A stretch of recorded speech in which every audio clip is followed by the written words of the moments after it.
Welcome to Doing Theology, Thinking Mission, where we talk about the biblical text in cultural context. Welcome to Doing Theology, Thinking Mission. Today we have a special guest for you guys. His name is Elliot Clark. And I first came across Elliot's work when he actually critiqued my book along with Jonathan Worthington, who we talked about in the first season. And I so love the thoughtful critique that he and Jonathan gave the book that I said, I got to be friends with these guys. And so here's my chance. I get to talk to Elliot. Elliot Clark earned his Master of Divinity from the Southern Baptist Theological Seminary. He served in East Asia as a cross-cultural church planner along with his wife and children. He works now with Training Leaders International, where he equips indigenous church leaders overseas and diaspora pastors within the U.S. He has authored a couple of books. One is Evangelism as Exiles, Life on Mission as Strangers in Our Own Land. And recently, Mission Affirmed, Recovering the Missionary Motivation of Paul. Elliot, thanks for joining us. Oh, thanks for having me. Great to be here. Now, when we interview people, we read these bios that give a little introduction, but there's nothing like hearing from you.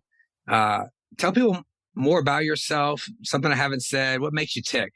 Yeah, so I am a middle-aged man, but I still kind of look at myself as a young pastor's kid. I grew up in a pastor's home in the Midwest, and that's just in my blood, I guess. I was in church my whole life, watching my dad. And so when I think about who I am, it's deeply connected to my upbringing in a pastor's home, which for me, I know it's not perfect for everyone, but for me was a wonderful experience of exposure to the gospel from an early age, seeing Christ-likeness modeled, certainly not perfection, but a love for Christ and the church. And I think that continues on into my heart, my desire. My wife and I both knew from a relatively young age, from probably our teen years, separately, we both knew we were interested in overseas or cross-cultural ministry. Yeah, I just feel like from childhood, this is something that's been important to me. And so as I write, as I minister, I'm thinking about the church. I'm thinking about pastoral ministry, even as I try to think about missions. You know, it's interesting that you say that. I didn't know all that background, but as I read your work, there is a sense of depth, personalness, that you own this material that you're writing about. It's not merely theoretical. You're not merely repeating something you learned in seminary. Do you think that comes from being a pastor's kid, or what do you think fuels that? I certainly think that's probably part of it. And I've grown up both seeing missionaries come through the local church and give reports. I've also kind of been on the other end there, giving the reports and being sent out. I think it's also perhaps comes through from being in kind of pastoral ministry overseas. It wasn't traditional pastoral ministry in any way, but working with people, watching them go through difficult situations, circumstances, face suffering. That certainly, I guess, flavors some of my perspective. It could not affect me, obviously. Yeah. Well, I invited you on to the show today because your recent book, Mission Affirmed, really captured my attention. Again, for those of you who didn't catch it, the book is called Mission Affirmed, Recovering the Missionary Motivation of Paul. And despite my years in missions and being a theologian who talks a lot about missions, I don't read a lot of general missions books, the kind that said, hey, go reach the nations, because, well, I'm already for that. And I find there's a lot of repetition.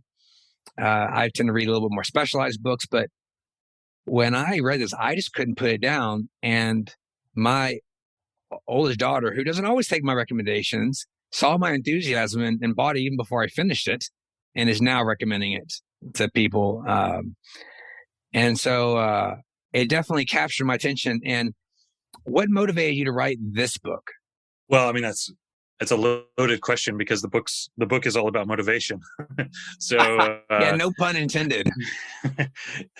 And it's specifically about Paul's, what I consider to be Paul's driving motivation to receive God's approval on the final day. So I suppose that motivation influences me as well in my work, but it's really the driving heart behind this book is to see missionaries and the churches that support them find that motivation as well, and with the goal ultimately of seeing God's affirmation and commendation on the final day.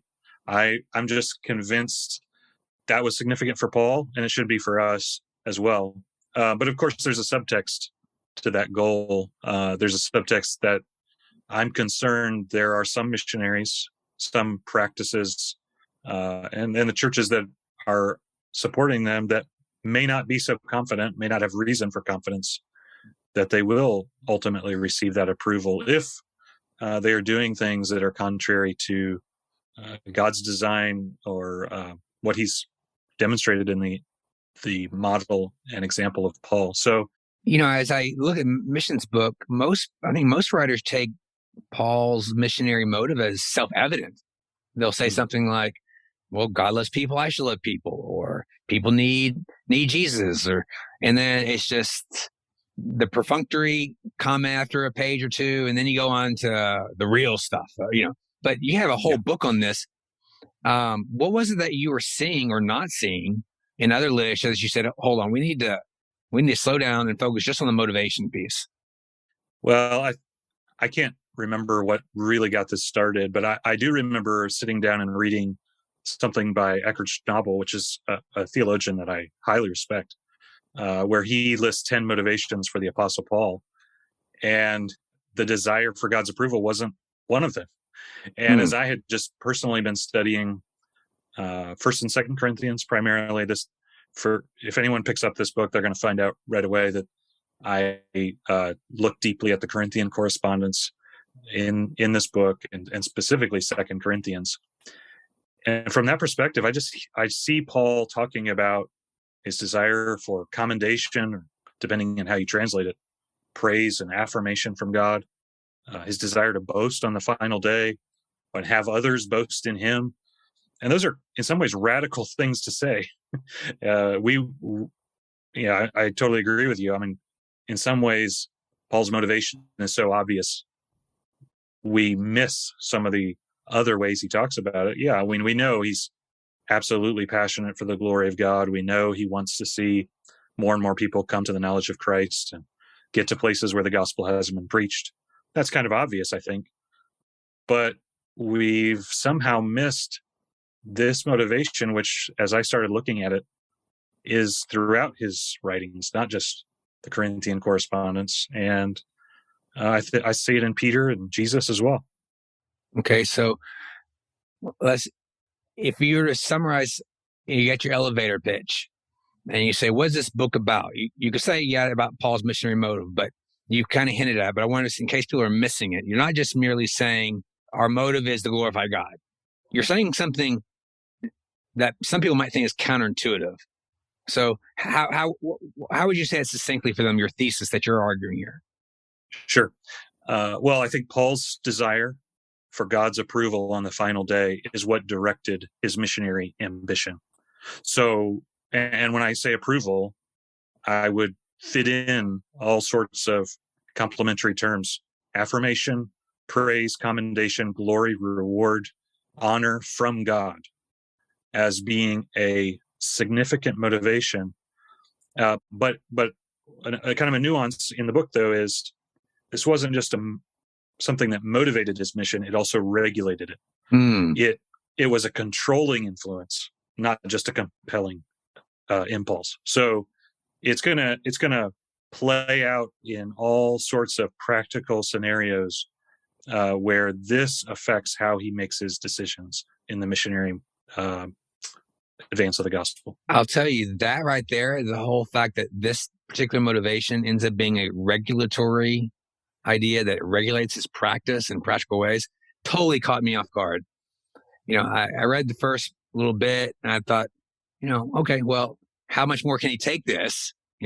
And then sure enough, you didn't just reiterate yourself like a lot of books did. Each chapter is really distinct, but yet really interweaves and repeats in certain ways the theme from a different perspective. So it's fresh and reinforcing. Now, before we're going to jump into some text, because I don't want people to take our word for it, because it doesn't matter what we say, it's matter what the text says. Yeah. So what would you say to people who take issue with the fact that you're saying that people should seek rewards, and related to that people would get different rewards? I mean, aren't we all getting rewards the same? Those are two different issues that could rub people wrong. Yeah, and I'm going to answer your question absolutely, but I have to say the book doesn't provide a comprehensive defense of those two statements. I mean, I believe them. I believe that, and the introduction in the first chapter try to make a short case that we can expect differing rewards, and that the reward is significantly related to receiving glory from God on the final day. And so how that plays out, we can look at a few texts. I would just maybe say this up front. It's not ultimate glory to us that terminates in us, but as God has created us in the beginning to reflect his glory as his image bearers, crowned with glory and honor, as Psalm 8 will say. Romans 8 then picks that up, and honestly, it's in your book if somebody wants to look at your book on Romans. But ultimately, what we find in Romans 8 is in the new creation.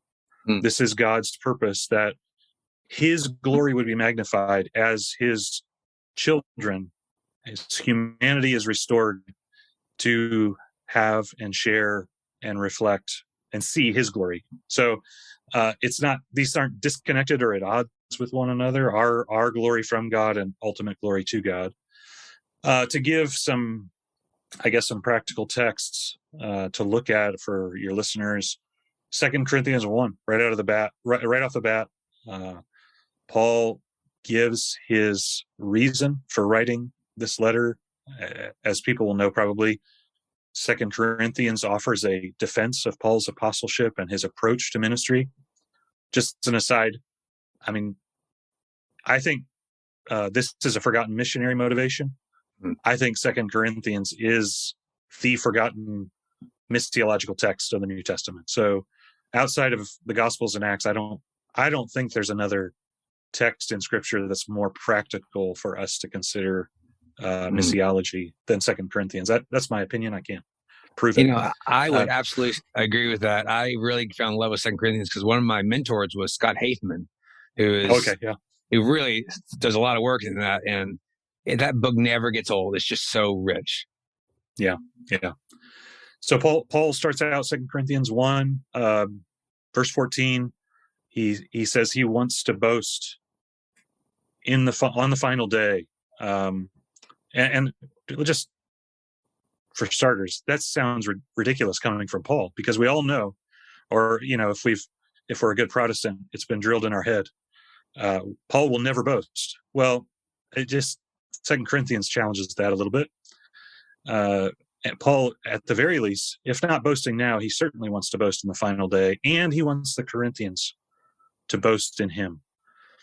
So, and to clarify boast, because you and I both know people will take that as like bragging and, what's up? Sure. The idea is rejoicing, celebrating. It's a sense of exuberant, like, yes, yes. And this isn't, an important thing to note here is this is not isolated individualistic boasting. This is collective, mutual celebration, one for the other, the church for the apostle for the fruit of his work. He wants that on the final day. He brings that up again in later chapters. And so and I say in the book, I think this is what Paul does in his letters, even where he gives thanks to God in the presence of other churches for the faith and hope and love that he sees evidenced in his congregations that he's helped to establish. So I think that's what boasting involves. Grateful, rejoicing in God to the honor of others. And then 2 Corinthians 4, this is probably a disputed text. I can't defend it here. We have to read the book. But Paul says that he's undergoing intense affliction that he calls light and momentary. But that intense affliction was preparing for him a weight of glory. So there's a direct connection and correlation, I think, between what Paul is suffering and the glory he expects to experience because of it. And then texts like 2 Corinthians 10, verse 18, Paul says he's looking forward to God's commendation, God's praise. Of course, all of us know the affirming word, well done, good and faithful servant. He's looking forward to a day when he will receive God's approval. What he says to Timothy, to strive so that as a worker he can be approved before God, not ashamed on the final day. So there's strong honor-shame dynamics there, that he wants to come to the end of the race and receive the crown of God's praise. So, all these words that are related, they're not the same, but boasting, glory, commendation, approval, reward, they're woven throughout the Corinthian correspondence. Yeah, and to let people know, as I was looking at your book, you also draw from the Gospels, you draw from some of Paul's other letters, Matthew. You really make this argument really well. So, and then you even pull from historical figures like C.S. Lewis and Jonathan Edwards. Some of my favorite sermons is where you cite about the varying degrees of reward. All right, so let's get into the text a bit, so that why do you say from the text that God's approval or his honor is Paul's missionary motivation? Well, just to go back to the ones I just mentioned, in 2 Corinthians 1, Paul appeals to the Corinthians to support his mission through prayer. But why? He motivates them with the hope of thanksgiving, recognition, and that mutual boasting. So, just practically, if you support my ministry, both in the advance of the gospel or in the support of the poor in Jerusalem, what's going to happen? What's going to happen are those who are recipients of grace through you, through your gifts, indirectly, through me, you are going to be the beneficiary. It's to your benefit, Paul will say in 2 Corinthians 8, to your benefit. So this isn't, altruistic giving. It's giving for the hope of recognition and rejoicing on the final day. Here's another, I guess, piece of the puzzle. This isn't simply a motivation for Paul, but he's going to give this motivation to the churches that support him as well. And then Paul says, again, 2 Corinthians 1, if you want to look at it, verses 11 through 14 is significant. At the very outset of the letter, Paul says he conducts his ministry with single-mindedness and sincerity, genuineness, a good conscience. So on that basis, he's able to commend himself. And on that basis, he assumes God will ultimately commend him. Very similar language in 2 Corinthians 4. At the first few verses of that chapter, he refuses to tamper with God's word. He's not going to manipulate people in his ministry or manipulate God's word, because he wants to be commendable. And then a little bit further in chapter 4, he says he's willing to suffer, even die for their sake, for the advance of the gospel. But what's the motivation? It's not just love for the nations, generic love for the nations. Not that that's bad. But he says, I'm willing to do that because I anticipate being presented with you on the final day. And so having this hope is why we speak, he says. Believing this, we speak. We speak the gospel under threat of death, because he anticipates this mutual presenting before the Lord on the final day. So that's Paul's statements. But one of the things that got my attention right away was you talk about this change of plans when he's writing the Corinthians and how he had this open door for gospel advancement. And you think, yes, he's going to run right on through and bring everybody he can. And he just says no. And you go, excuse me, what? Like, you'd be fired if you're hired by some mission organizations for not taking that. So that caught my attention and illustrating your point. Can you share that? Sure. When does Paul leave a city? It's just a very practical question. And why? In the vast majority of cases that we know, again, we don't have every situation Paul ever experienced, but from what we know in the record in Acts, we know that Paul left cities for basically two reasons. He was kicked out or ran for his life. That's one. That's kind of an obvious reason to leave. Or he left a city because he discerned that a city he had previously been to, the believers were, their faith was in danger. What we don't have, to my knowledge, is an example of Paul leaving a city in order to intentionally advance the gospel to new places, without either being run out or because he's concerned for the faith of believers. I'm talking again about, maybe should rephrase this a little bit, the intentional planned departure outside of his normal travel schedule. Okay. So he's in Ephesus. We know that there's an open door for ministry, but there are many adversaries, he says. And he leaves Ephesus to go to Corinth because the Corinthians are struggling in their faith. Same thing happens in Troas. An open door for the gospel. We fully expect Paul experiencing an open door is going to just, I don't know, preach the daylights out of that city or whatever you whatever you imagine he's going to do. Of course, he's on the front edge of the gospel advance, and an open door is before him. He's going to stay. And Paul says, no, actually, I left Troas because the Corinthians were struggling in their faith, and Titus is coming to bring a report, and Paul's worried because the fruit of his work is in danger. Yeah, and similar is something I pointed out in Romans. Paul has this. We might today people say UPGs.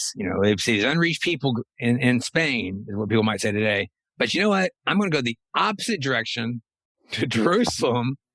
Yeah, where there's a lot of people have already heard. And you hear that story and you hear the story you're talking about, and you scratch your head going, what was that deeper motivation besides getting more numbers? Yeah. And I say this, I guess, at the beginning of the book. Paul's just a far more complex character than we like to portray him as. It's easy if we can just say, oh yeah, this is this pioneer, always on the forefront of the gospel advance. Well, no. He writes Romans 15 and his desire to go to Spain from Corinth on his final visit there. After writing to them in 2 Corinthians 10 and telling them, I can't go to new fields and I won't go to new fields until I'm confident of your faith. And so, first of all, Spain, the desire to go to Spain doesn't happen in a vacuum. It happens only after once he's in Corinth for the third time and is apparently come to some confidence in their security. But then, yeah, you mentioned it. He sends Romans at the hands of Phoebe, and he goes the opposite direction and won't get to Rome for at least 2 years. And won't get to Spain for many more. So anyway, I think we can't just look at Romans 15 as paradigmatic for how Paul always operated. If anything, 2 Corinthians 10 is the necessary correlation to Romans 15, that you have to read it in context of Paul saying, I can't go to Spain. People may not until realize you guys get your act together. But what you're saying, is the seed bed, I'm going to mix metaphors, the seed for blowing up every sort of missionary training I ever participated in, overseas or whatnot, that it's like they just can't coexist. At least in my experience, I've been around. I'm sure there's other missionary training, but this has practical ramifications. Can you tease out some of the practical implications of having God's honor or being commended by God as a missionary motive? Sure. So Romans 15 again, I mention it again because it's such a central text to the way people view Paul and understand his ambition. Because he says, I make it my ambition to go where the gospel hasn't been preached. But we have to understand, even in Romans 15, Paul says that he wants to be proud of his work on the final day, which, again, for us just seems ludicrous, almost blasphemous. But he wants to be proud of his work on the final day, and he wants to have an offering of the Gentiles that's acceptable to God. And you can look at that language throughout Old and New Testament, the idea of having something as a priestly offering to give to God, which is pleasing to him, which delights God. And for Paul, I think he's convinced that what delights God is, to use Romans language, the obedience of faith of the nations. It's churches that are grounded in the truth, faithful to Scripture, who are able to repel false teaching. And so, again, to be very practical, the situation in Corinth is such that an apostle has established a church. That church is growing. That church is reproducing. It's even planting other churches. It is a movement, if we want to call it that. But Paul isn't willing to move on if that movement is in jeopardy. So just because you have a church or even a group of churches overseas that are growing, that are reproducing, that are that doesn't guarantee that you have an offering that you can present on the final day and be proud of. Yeah, if those movements, go ahead. Sorry. I saw at one point you even said having the Spirit in the Bible is no guarantee for success for a church. Mm-hmm. Well, those are about fighting words for a lot of people. Yeah. The Corinthians had both. Here, if I could pick another fight, I guess I'm not trying to pick fights. But in Paul's, again, his writing to the Corinthians, he says, I can't give you deep teaching. I can't give you meat. I have to give you milk because you're not spiritual, or I don't know if you're spiritual. That is, I don't know if you have the Spirit. How can he say that to a church that's established, growing, and reproducing? So if they're not demonstrating the fruit of the Spirit and they are questioning the gospel and its apostle, then Paul's saying, I don't know if I can trust you just because, all those things, you've ticked all those boxes. And furthermore, the model that we have in so many mission agencies that are espoused by so many agencies these days is simple and reproducible. We want models that are kind of lowest common denominator, which then can be easily transferred and passed on. And that's almost the exact opposite of Paul. He reserves simple for those who he's not sure have the Spirit. But those he is convinced have the Spirit, he's going to give them solid, meaty teaching. So I think we just have so many things backwards. These days.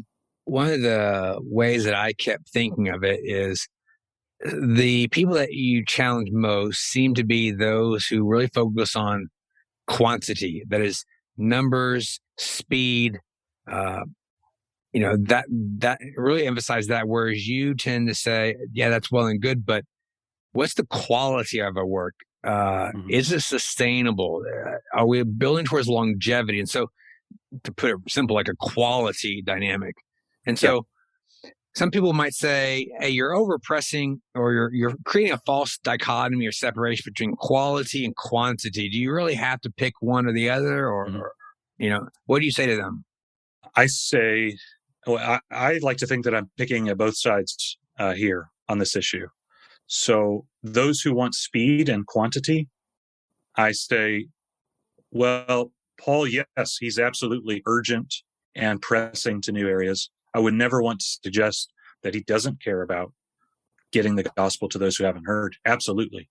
Definitely agree with that. I just think Paul's a little more of a complex character than we sometimes say. And for those who've heard the gospel, who've received it, he wants to make sure they're actually standing fast in the gospel. And that implies more than just making sure they're reading the Bible and obeying whatever they find. For those on the other side, grew up, was trained in the Reformed tradition.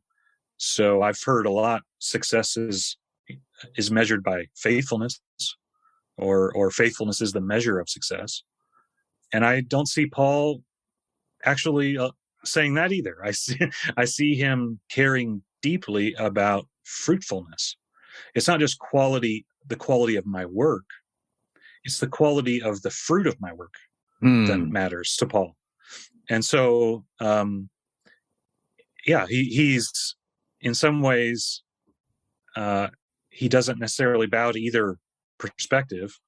He wants to win Jew, he wants to win Gentile, and he wants to win the weak, which I take to mean 1 Corinthians 9 in context. He's concerned with reaching those already reached, who he's not sure are strong in the gospel. So Paul wants to go, he can go both ways. He can go to new places and focus on new believers, but he's also what he says in 2 Corinthians, always anxious for the church, always anxious. So it's not one or the other. I would just say it's both. Yeah, I've sat in several meetings where assessments were being done for movements, church planting movements, and people evaluate what's gone wrong, what's gone well, so forth.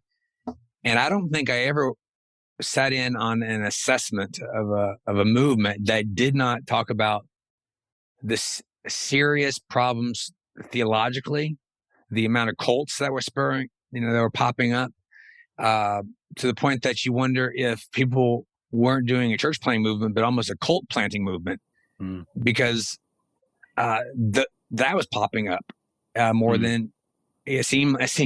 Sometimes it felt like more than anything else. And so I think maybe that's what you're getting at. It's like, yes, we want quantity, but if you're just doing quantity of, say, fake groups or false teaching groups, not churches, then are you actually doing quantity?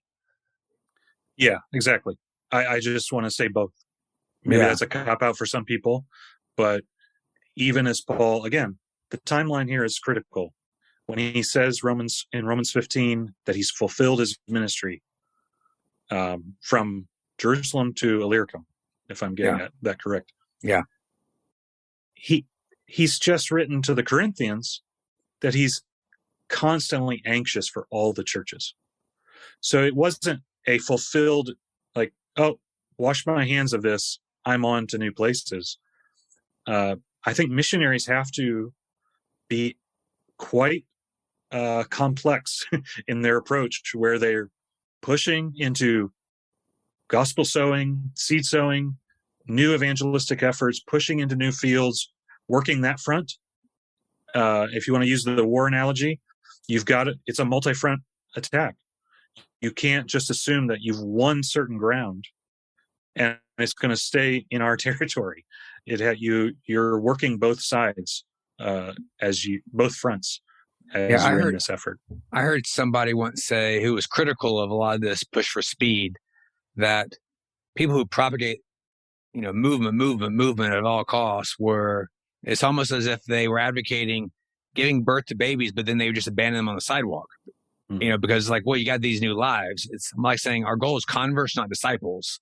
And it seems like you're saying, I want as many disciples as possible, which seems to be that both and that you're talking about. Yeah, definitely.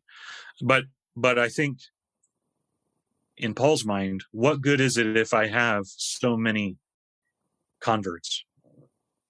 But what I have to present on the final day are empty conversions or false faith, or those churches who have been ransacked by false teaching. So this is pretty encouraging to people who have worked in hard to access areas, Central Asia, much of Northern Africa, so forth and so on, where you may go years and years and years seeing very little fruit. But part of what you're saying is that, but what you do have, what are you doing? How are you investing in it? Does that sound right? Yeah, that does.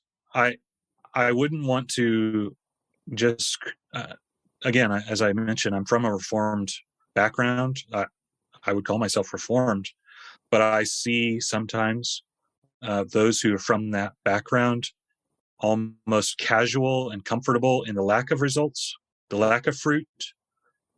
I don't see that in Paul either. So I want to be as balanced as I can be in my application of what I see it to be the example Paul gives us, of caring both about quantity and quality, faithfulness and fruitfulness.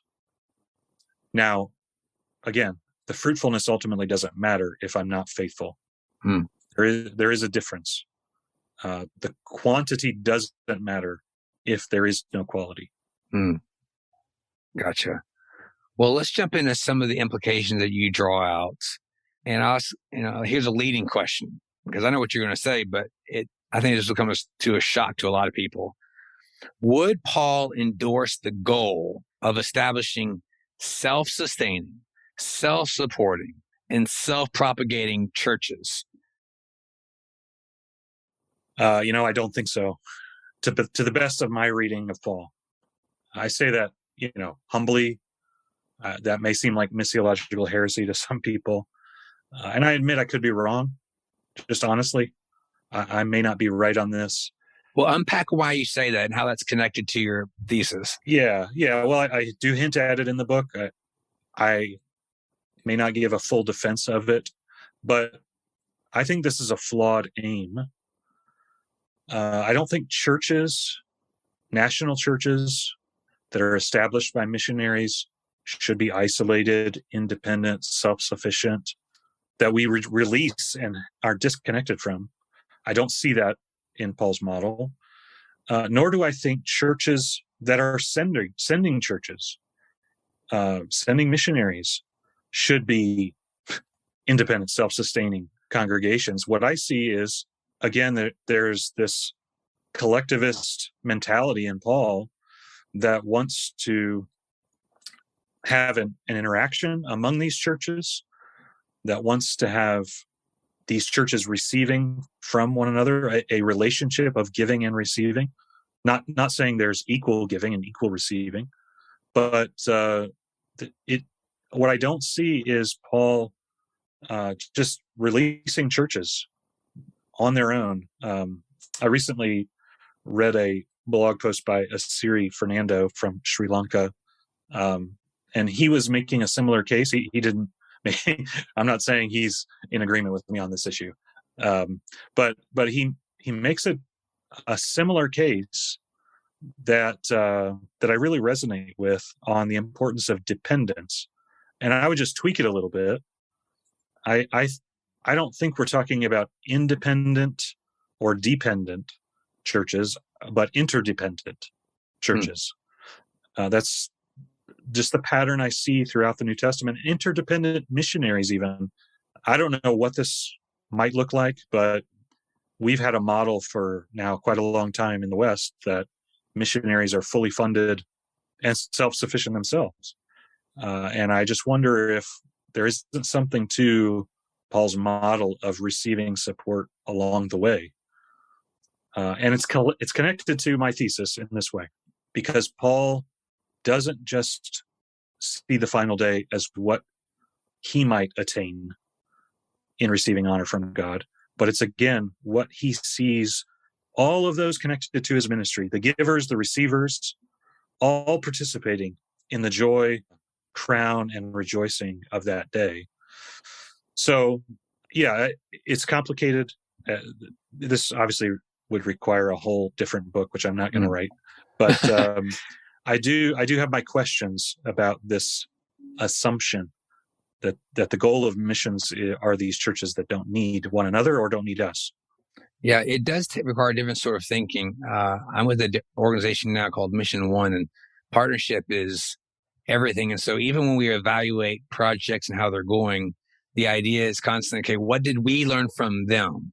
What did they add into these projects or these cooperative efforts that we never could have added? Like, and really evaluating, is this a genuine partnership rather than just a, hey, we push you along and you just do what we want you to do.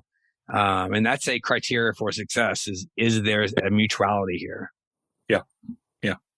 So you think that it cuts both ways. It cuts as far as, do we as Westerners, those those of us who are missionaries, do we have something to learn from other cultures and Christians around the world? Absolutely. But the other reality is we think we have something to offer as well. And some in recent years, sometimes you'll hear people who engage in mission and all they can talk about is what they got out of it.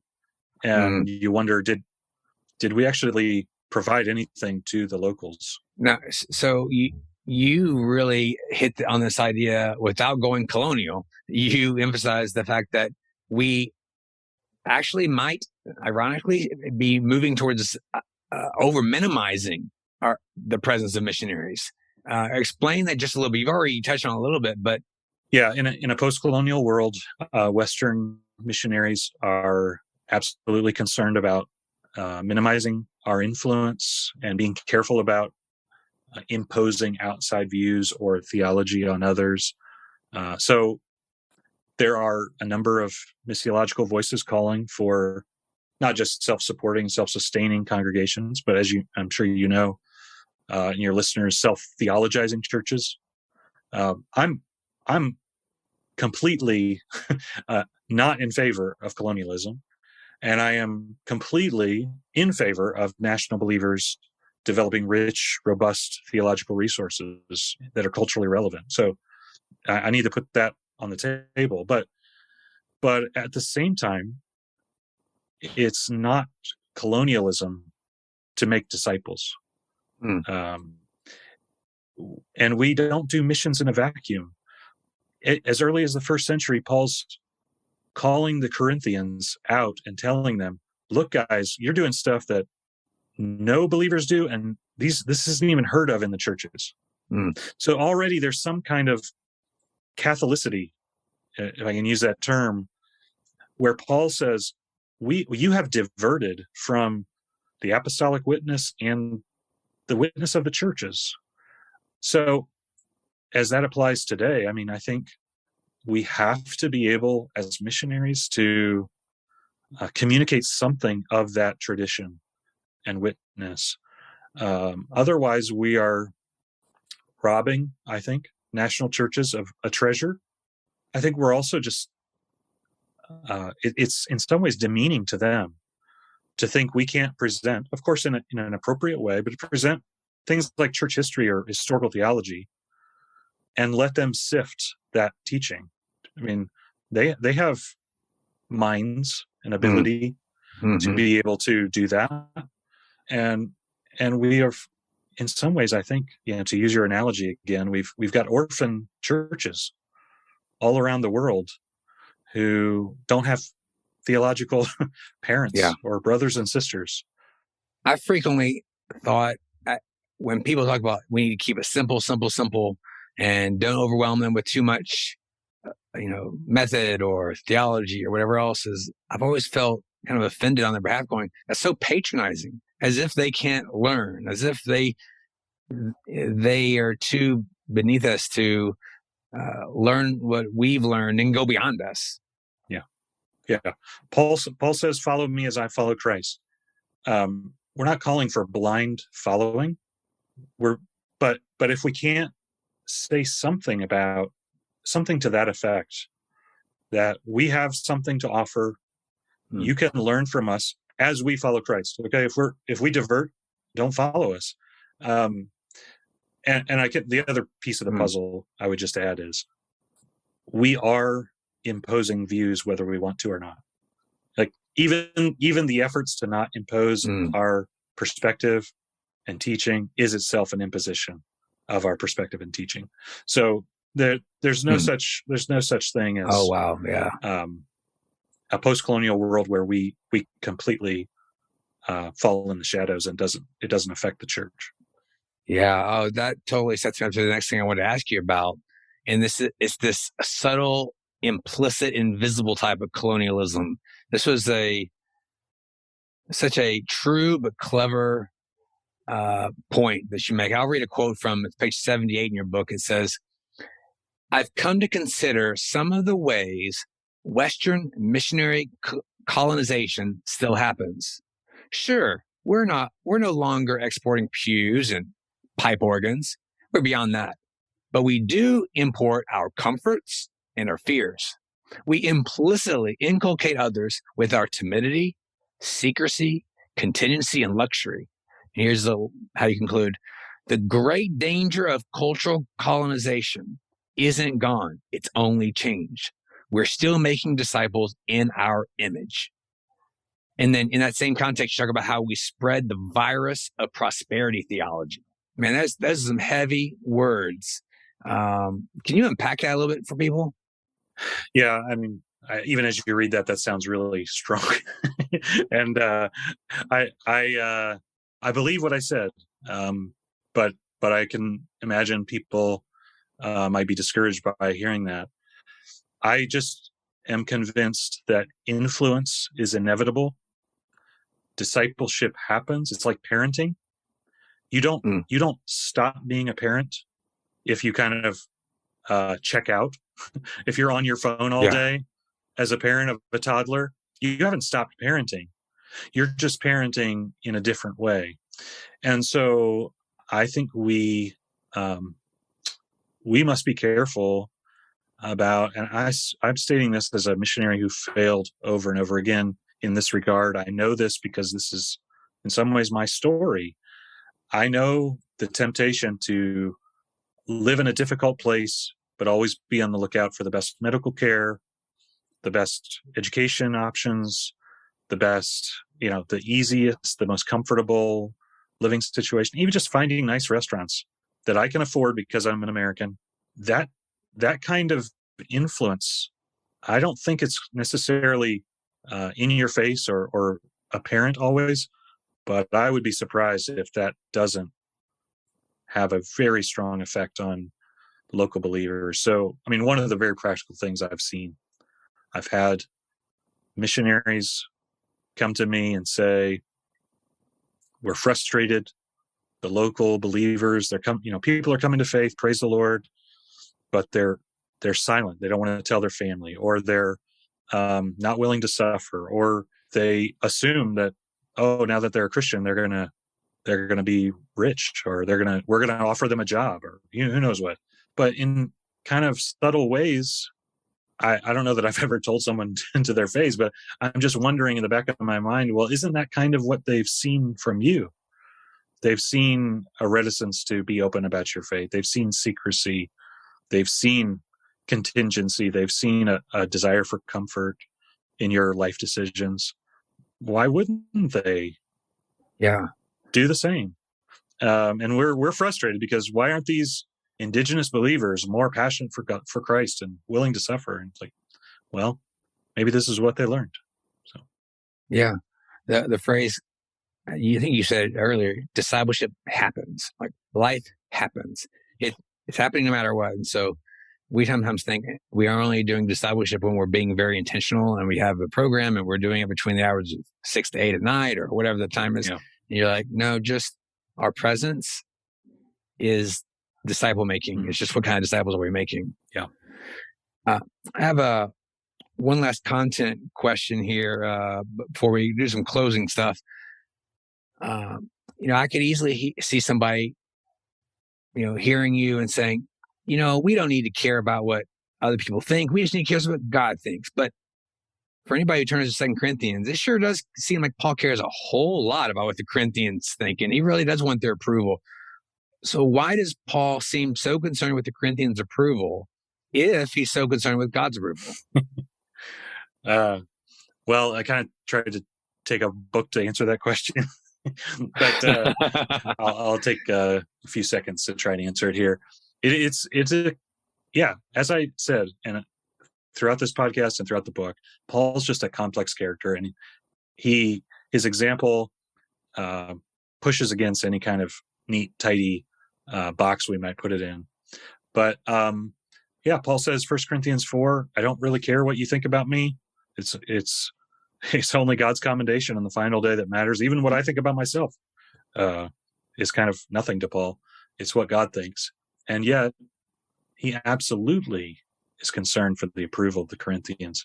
He's absolutely concerned, I think, for the approval of all of the churches.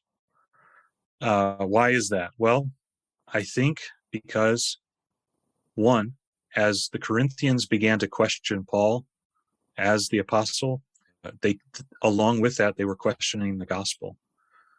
And what's quite fascinating, can't go into it here, but Paul says basically, our yes is yes, our no is no. You can trust us like you trust God, which is, again, one of these absurd statements that Paul makes. But I think he's concerned that if they're starting to doubt him, it's gonna almost inevitably lead to them doubting God and the gospel. So he wants to demonstrate, he takes great pains to open his heart for them to see, look, this is what I've done. This is why I've done it. I want you to know it's all for your love. I've sent you representatives. I've visited myself. I've commissioned letters to you. I love you. He wants them to know that. And he wants them to return that love. He wants them to be committed to him. And I at some point in the book, I say, I think that's just the way life is. You don't pour yourself out for people and then not care what happens to them. You absolutely care. And part of that is Paul wants them to return his love. He wants them to be able to rejoice in him on the final day, just as he does of them. And that is a big question mark at this point in their relationship. He doesn't know if that's going to happen. But more broadly, I would just say, again, I think this is part of Paul's ministry throughout. So the guys he selects to take the offering to Jerusalem, he makes sure they have a good reputation among all the churches. The people he travels with, same thing. He wants the pillars of Jerusalem, even the ones who he apparently, according to Galatians, doesn't care what they think. Well, in a sense, he doesn't, but in a sense, he does. He wants the Jerusalem believers to see that the Gentile mission has been successful and God's Spirit is at work among the nations. And so, he cares deeply for this church's approval of him because it reflects on everything. It reflects on the gospel. It reflects on his ministry. So why wouldn't he care? Yeah, we're talking about two different extremes here. There's the one where it's the rugged individualism says, I don't care what anybody thinks. I just do my own thing. On the other hand, I think another really serious problem in the church is this notion that, and I've heard people say this explicitly in different ways, but if they don't approve of me or if they don't commend me, they won't commend God. They won't believe in God. If I've heard pastors explicitly say, if I don't know the answers, then what will they think of God? Yeah. But what I hear you saying is Paul's desire for approval is only in as much as he is overtly and manifestly embodying the gospel, such that rejecting him necessarily requires rejecting the gospel. Because you could reject somebody for any number of reasons. Yeah. Foul, bad attitude, whatever. That's not rejecting the gospel.